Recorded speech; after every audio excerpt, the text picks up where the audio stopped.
Bonjour à tous.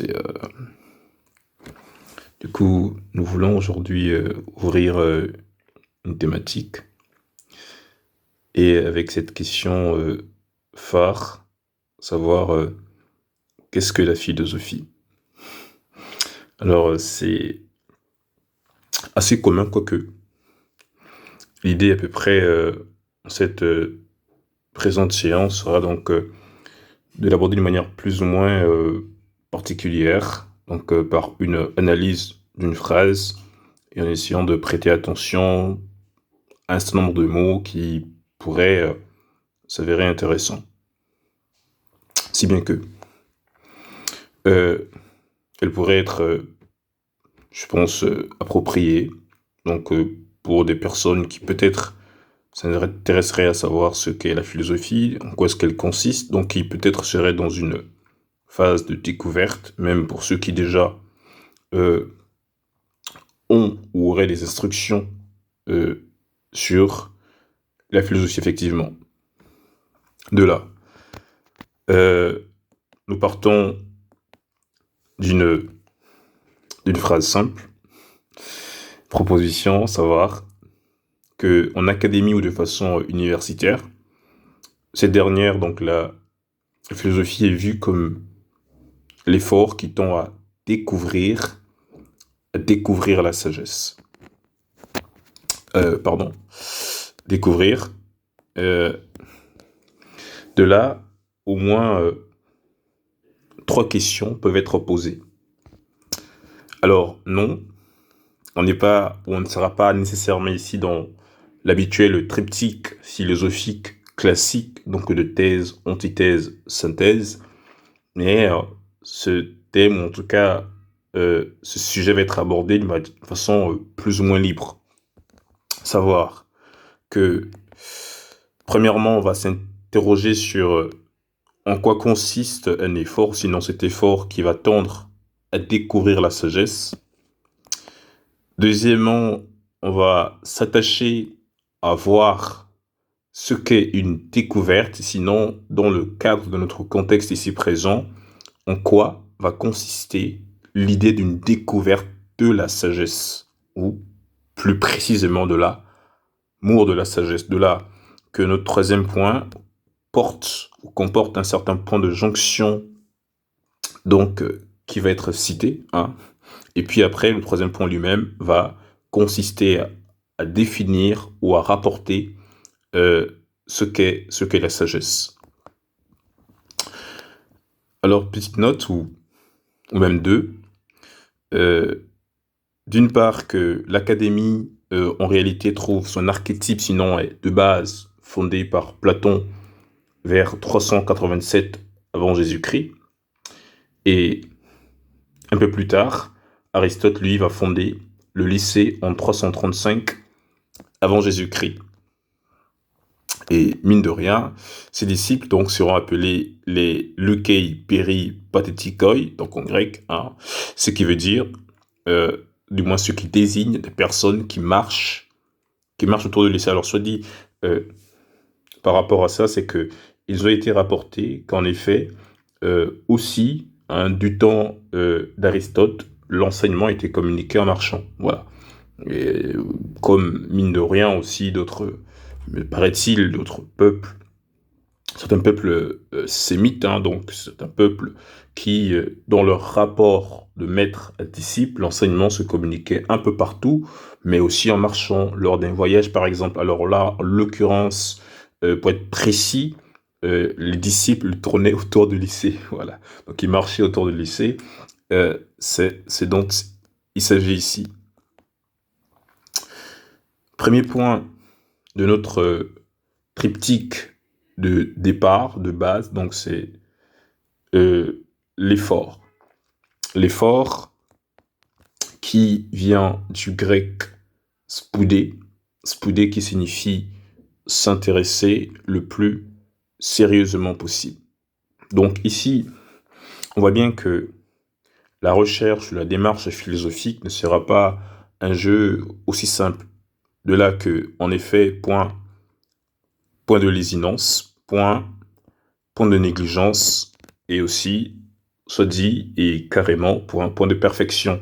Donc, il y aura un vrai travail, il y a un vrai travail dans la philosophie, hein, qui n'appelle pas à se reposer sur les sociétés de l'eau, aussi sur se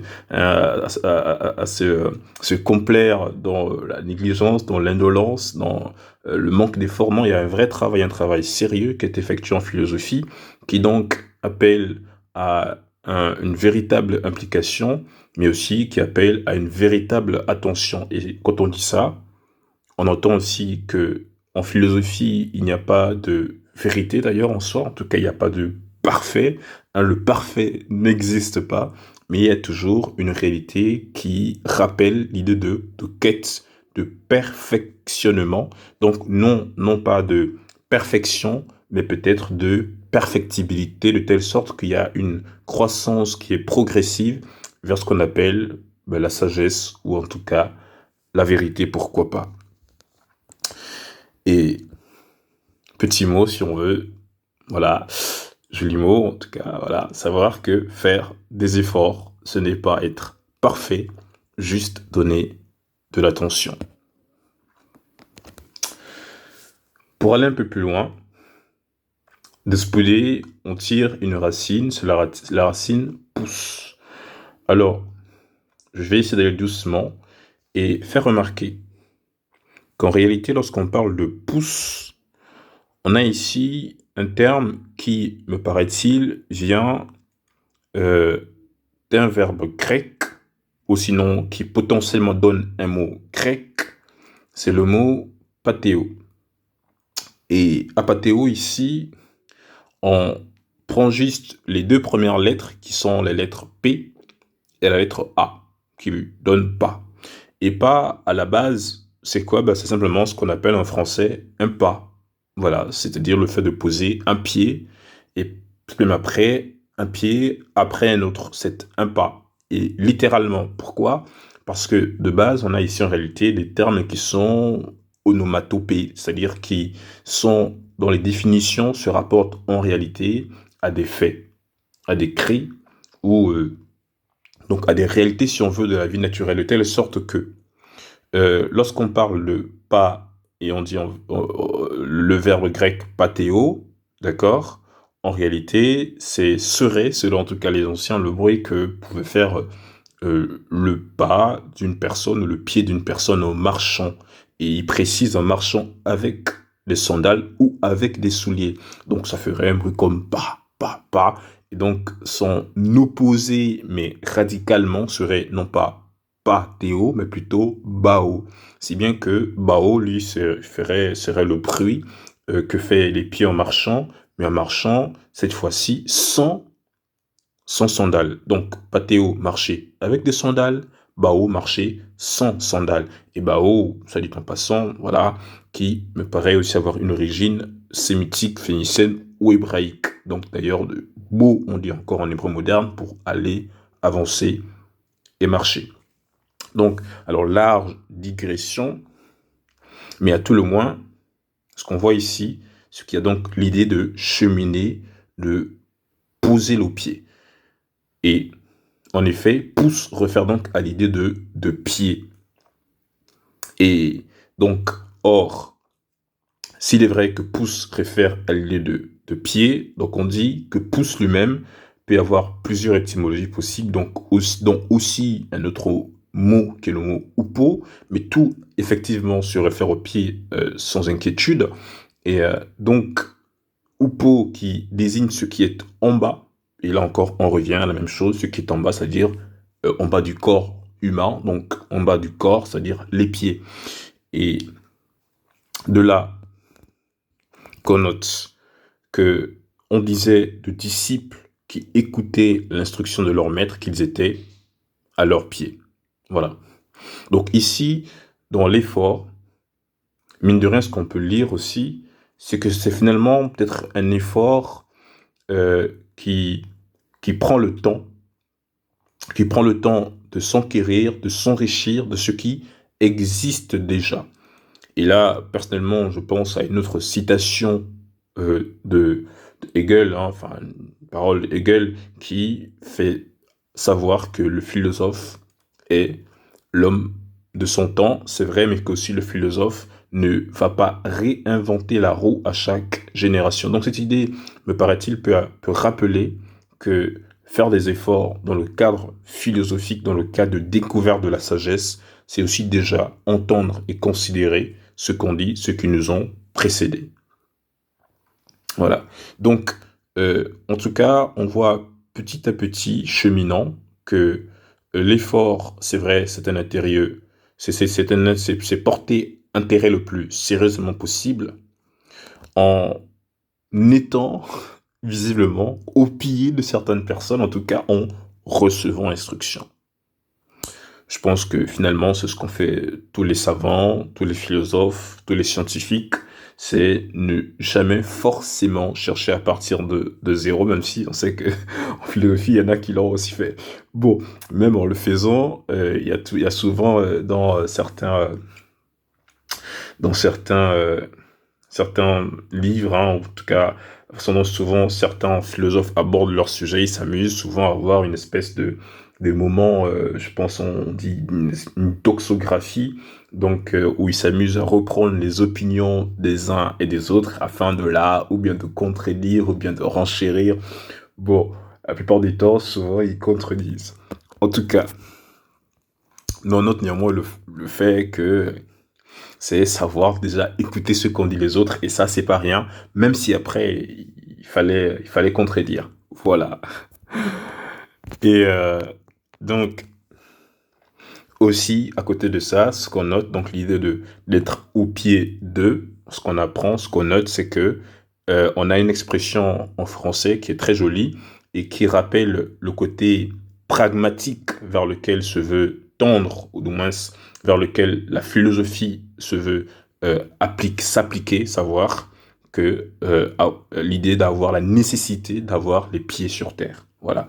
Donc ne pas divaguer dans des choses qui seraient hors de sens, hors de propos, mais traiter des choses qui se veulent cohérentes avec ce qu'il y a sur Terre, donc qui se veulent rationnels, qui se veulent logiques. Voilà, en tout cas, c'est ce que rappelle, n'est-ce pas, cette expression avoir les pieds sur Terre. Ce que nous pouvons faire comme lecture simple jusqu'à ce moment, lorsque nous disons qu'en académie, la philosophie est vue comme l'effort qui tend ou est vue comme l'effort, c'est que déjà, en gros, la philosophie, voyons-nous, est en fait l'action de porter un intérêt sérieux qui permet à des apprenants comment bien marcher, comment bien se conduire sur Terre. Donc une des visées de la philosophie, de ce qui lui ressort déjà ici un peu, c'est que elle se caractérise par un intérêt sérieux qui permet à des apprenants, des personnes qui sont au pied d'eux, de toutes sortes finalement, de toutes sortes, soit dit en réalité, ce soit des personnes qui sont au pied de vrais maîtres, soit que ce sont des personnes qui sont au chevet, ou en tout cas qui sont au pied de certains ouvrages, de certains livres, parce qu'on ne réinvente pas la roue chaque génération, et que de toutes les façons, il faut toujours réapprendre quelque part, ou écouter déjà ce qui s'est fait, ce qui s'est dit, du moins découvrir le cadre dans lequel on veut s'inscrire, en quelque sorte que ce soit. Et que Einstein, par exemple, avant d'amener la théorie de, n'est-ce pas, la relativité générale, ne va pas, en quelque sorte, négliger ou passer outre déjà ce que quelqu'un comme Newton a eu à porter comme modèle de lecture. Donc, à chaque fois, dans quelques domaines que ce soit, il y a l'intérêt, la beauté, voilà, de déjà regarder ce qu'on fait ou ce qu'on dit d'autre. Et pour aller un peu plus loin, donc, notre deuxième point, un point assez, là aussi, faut-il le dire, donc pas simple, quoique, c'est celui de la découverte. Alors la découverte, en réalité, nous disons en grec, c'est apocalypto ou apocalypsis. Et là, non, on ne parle pas ici d'une réalité catastrophique, hein, comme souvent ça peut être cité lorsqu'on parle d'apocalypse, d'une réalité qui ferait peur, d'une chose qui fait peur, qui est trouble, qui est terrible. Euh, Découverte ici, en tout cas dans le sens de apocalypse, veut avoir son sens premier ou primitif ou ancien. Apocalypse, à la base, c'est l'action de découvrir, de dévoiler ce qui était voilé au couvert. Autrement dit, c'est porter à la connaissance, c'est rendre manifeste.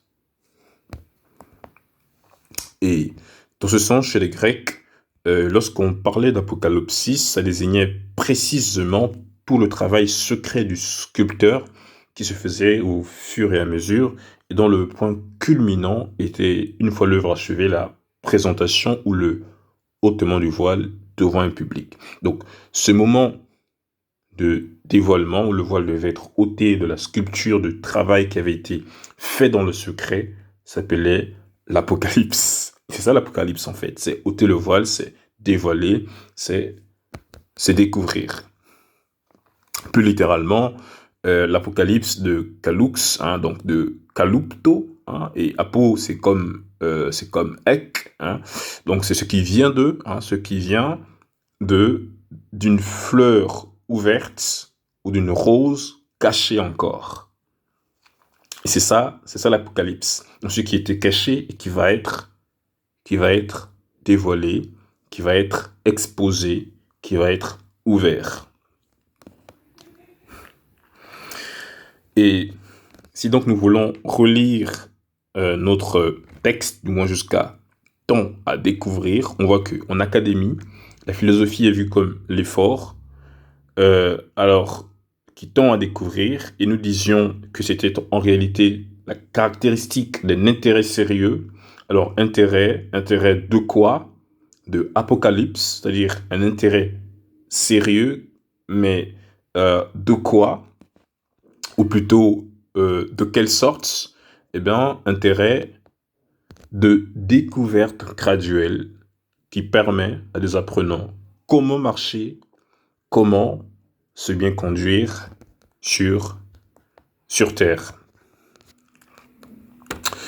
Et pour terminer, après cette présentation à peu près générale de ce préambule, avant de rentrer plus en avant dans ce qu'est exactement la philosophie, donc nous lisons une citation de Socrate, hein, tirée d'Apologie de Socrate, où il disait que ce que je sais, c'est que je ne sais rien.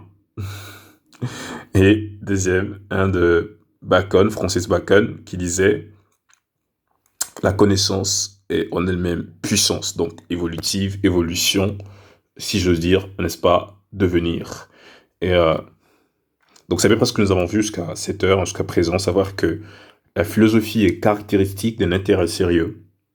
C'est pas de la rigolade, c'est pas, si j'ose dire, une matière qui se néglige, hein, mais elle porte considération, des considérations qui sont l'œuvre ou le produit de découvertes graduelles, et lesquelles vont servir à des curieux, à des apprenants, à des élèves, comment marcher, comment bien se comporter sur Terre.